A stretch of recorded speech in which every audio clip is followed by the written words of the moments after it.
To yourself, oh, man, look, I know you and that girl got a real connection.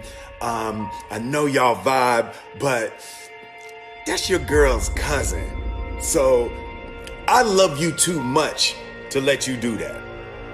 It's like you say to yourself, hey man, look, I know you want to eat that pizza and it'll be really good, but I can't let you eat that, man, because if you eat that pizza, you're going to feel like shit. And I love you too much to let you eat that. Self-love is, hey, look, I know you got a test on Monday, and I know you really want to go out with your friends. It's Saturday night, you want to go out, but if you fail that test, you're not going to feel good about yourself. I love you too much to let you go out tonight. Self-discipline is self-love. If you want to be happy, you have to love yourself, which means you have to discipline your behavior.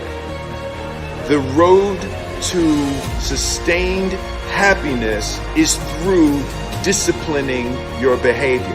We tend to base our self-esteem on what other people think.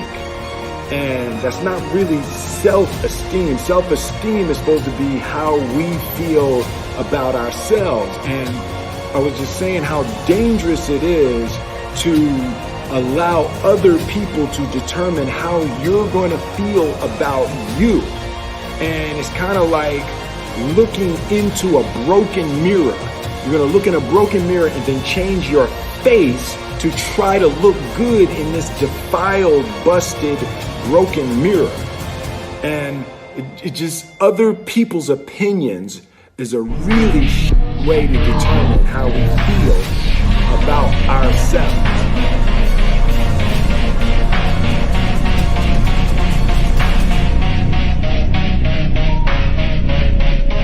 Don't matter whose fault it is that something is broken, if it's your responsibility to fix it. For example, it's not somebody's fault if their father was an abusive alcoholic, but it's for damn sure their responsibility to figure out how they're going to deal with those traumas and try to make a life out of it.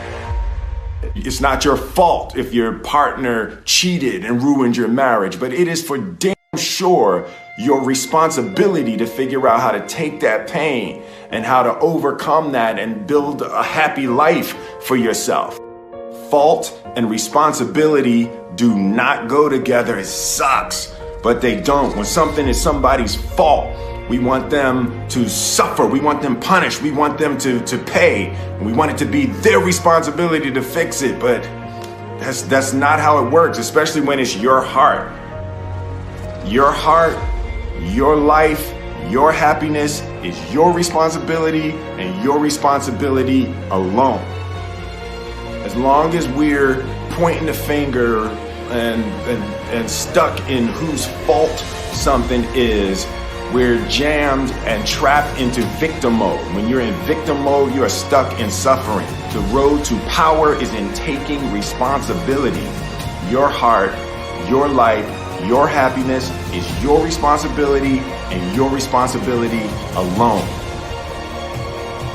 You can make a person smile, you can make a person feel good, you can make a person laugh, but whether or not a person is happy is deeply and totally and utterly out of your control.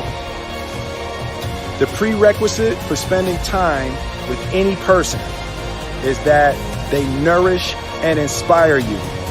They feed your flame. Look at your last 5 text messages.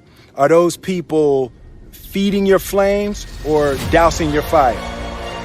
Put your phone down for just a second and look around. Look to the people around you. Are those people throwing logs on your fire or are they pissing on it?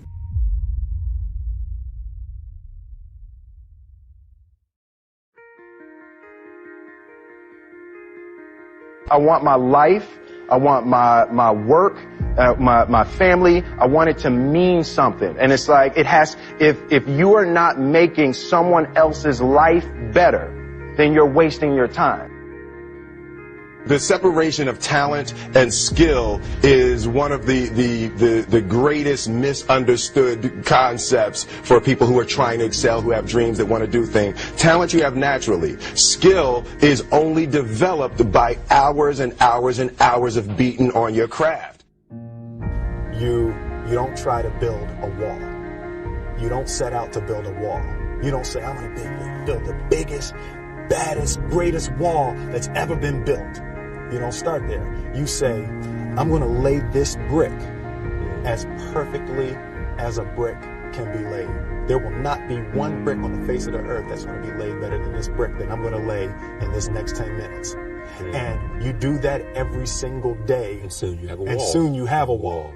And I think psychologically, the advantage that gives me over a lot of people that I have been in competition with in different situations is it's difficult to take the first step when you look how big